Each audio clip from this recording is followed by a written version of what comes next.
Nay, tingnan mo tong balita. Oh, ano yan, anak? Nanalo tayo ng loto, Nay! Mayaman na tayo. Oo, Nay! Teka lang, ipapost ko to.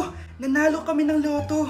Mag-ready na ako, anak. Madami-dami ata tayong bibilangan ng pera. A few moments later. Anak, tara na. Kunin natin yung pera.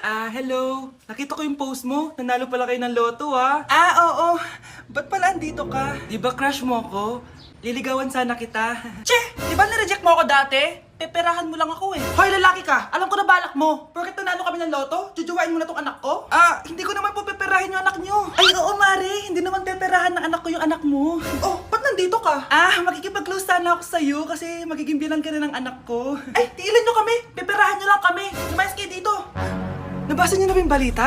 Mali daw yung lumabas na loto. Kayo yung panalo. Kami yung nanalo. Mayaman na tayo! Hindi kami yung panalo. Nay, magiging mahirap na tayo ulit. Paano ba yan? Kami pala yung panalo. Lalayas na kami, ha? Sandali lang, Mari.